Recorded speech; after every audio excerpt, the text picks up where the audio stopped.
Everything has their beginning, and Pixar's beginning is one of the most substantial in the modern animation world. Where while Toy Story itself is far from my favorite Pixar movie, it still is a very good movie that changed things in a positive way for the most part, providing us with a unique avenue of storytelling. But the one thing I really wanted to talk about today regarding the first full-length Pixar film is the first Pixar villain ever made in Sid Phillips, a relatively minor character that plays a major role for our own heroes in that very story, and one that also managed to cameo in Toy Story 3 as an adult working as a garbage man being at least redeemed in some way. Where, when you really think about it, Sid remains to be a unique villain in at least the case of the Toy Story franchise, where he was a human kid who managed to interact with toys coming to life in some way, imparting some important lessons for both Buzz and Woody to learn and grow on their journey, as they were mostly divided on issues up until this point and realized what was important to their entire lives. And of course, the other lesson being that of Sid taking care of such toys. I mean, yes, Toy Story villains really do excel on what they're meant to do, being reflections of other toys who weren't treated as well with the same care as the ones we follow,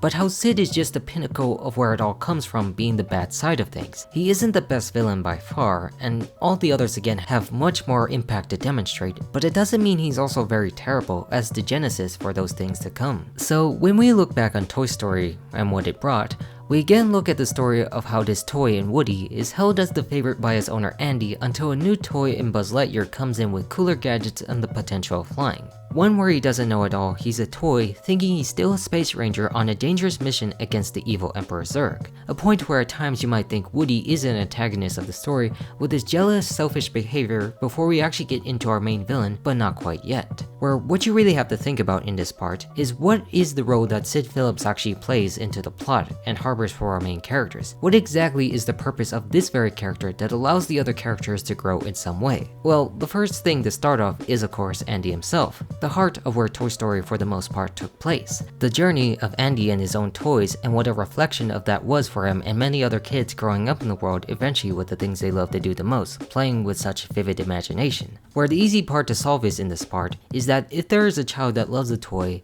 then there must be a child that hates them, or maybe in the case of this movie, loves them but just doesn't take care of them. That they destroy rather than create or preserve in the state that they were in, like the experiments of what Sid created. Grotesque creatures that creep the bejesus out of Woody for the first time he saw them there, within the green walls and the shining inspired carpets, in a place it doesn't feel like you wouldn't want to live in at all. Like the first time you look at him, you definitely know that he's the villain with that skull t-shirt and a look that spells just like a bully. Oh, not that that is the case if someone did look like him, and I don't mean any disrespect at all, but just how it is the way he's first shown that demonstrates an aura of a bad kid, or a bad owner in the case of Toy Story, because that's what most of these toys care for. Where they care for the love reciprocated back and forth between kid and toy, but how this one shows something different in terms of how he doesn't care, tossing toys away like flies to his dog who validates those beware of dog signs. Also, you can tell he's a bully by the way he treats his sister, stealing her toys for his own personal gain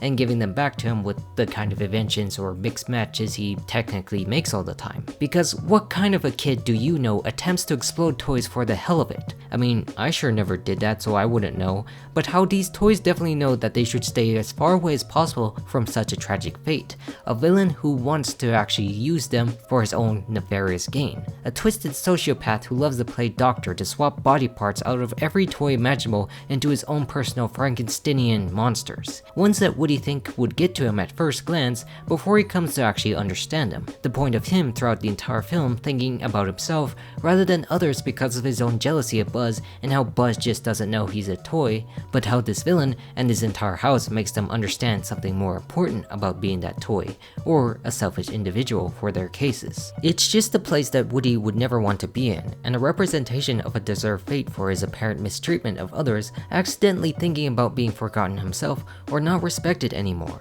or how Buzz finally gets through existential crisis discovering he is just a toy, falling instead of flying, and broken thinking he doesn't have a purpose. That indirectly again, Sid is the manifestation of the darker end of where toys end up, thinking about later on how we do see him, after he was redeemed as a normal man, working for the waste management, where toys actually go to meet their supposed demise, being broken and thrown away for good, because nobody would want them anymore. The box that is known as Sid's house is the entire representation of the antagonistic force other than Sid, because from his point of view, He is just a kid with a wild side doing weird things with these toys. Sure, he's a little bratty and messes with his little sister a lot, but he's not like the other eventual Toy Story villains who do things with a purpose towards the others like a normal villain should do. That they know that their intent is malicious in some form because they all know that they are alive rather than the perspective of a kid using inanimate objects for whatever they want them to do. Just in the case of a darker opposite of Andy, in what some kids want to do to have fun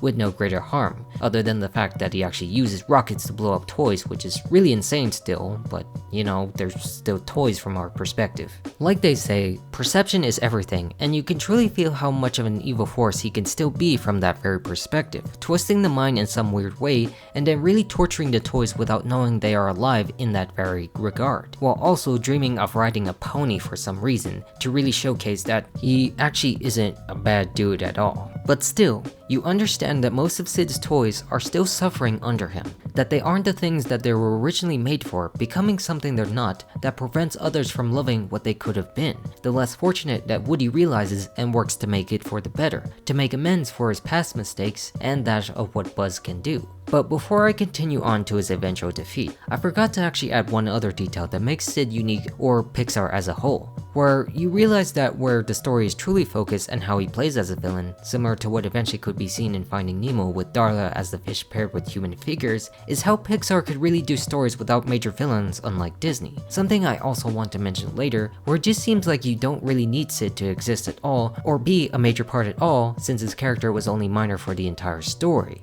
compared to, you know, the other studios that actually need that type of villain to carry from beginning to end. It carries the idea long enough to be justified without having something others might have needed in their own personal touch, and I really like that from this studio. Thanking characters like Sid for providing something that seems so evil down below, but is actually normal behavior in some cases too. Where now, the story is actually about this kid learning a lesson alongside our main heroes, where the plot tries to stop him from blowing up Buzz like he's done to countless other toys, giving him a scar for life in the sense of a nightmare come true. I really like this part because we are now in Sid's shoes in some way, a boy who thinks he can treat toys however he wants until they start coming to life themselves, like a scary movie where he's the last man standing. The scared hero of a story we know he won't come back from. That they are trying to traumatize this kid for the reason that he traumatized them, to mutilate them into something they're not. The mistake he made by not caring for a toy but actually abusing it and using it in the wrong way than what it really should, making this scene a perfect culmination of that like a horror movie in his mind. Because again, this boy does dream of ponies, so it's understandable why he can get scared this very easily. Other than of course just being a regular kid or a human discovering that toys can actually talk and live. So play nice. This turns things for the worse, where even he gets scared of Hannah's dolls for what he just witnessed. That they really did shake the foundations of his very soul to be scared of any toy that actually exists, to impart the lesson that he has to play nice, to care for a toy because that is the true purpose for their existence and for someone's growth in the world to who they are meant to be in the future. Where you can make the assumption that he did stop mutilating and destroying toys after this very moment, starting to treat them with respect again as he did grow up to be a normal man who picks up trash just listening to tunes. Nothing harmful at all other than the fact that he works for a place where toys eventually go to die after they're broken, just like he broke them many years ago. Of course, also thinking about that in this way, he also didn't move on from that part if you want to consider the technicality of it all, but I still think even if he works for a garbage company that throws all the trash away where toys go to die, he still did redeem himself in that process to live a normal life, one that isn't destructive or disturbed, and nice enough where he doesn't seem scarred from his own childhood at the very least. Sid Phillips is a great representation of the uncaring side of a kid and the interaction with the world with toys. A good introduction for Pixar stories with villains that can transcend the need of existence if the story is seen fit, excelling at one particular human element without feeling like it could lack something that normally fits the grain. Yes, Sid is a villain who does vile acts only a sociopath would perform on occasion, but he still was a kid at heart who needed to learn a lesson himself as much as the main toys of the story, that is of course known as Toy Story. And I guess we should all be thankful that he exists as a villain, one that most kids watching would actually relate to the most and take heed of the warnings he showed to understand and respect to care for others, whether it be a dumb inanimate toy if that's what you want to start with, or to your fellow human being if that's what you want to take away the most importance. But overall, With that said, may Pixar villains last forever. And I'm all done. Goodbye.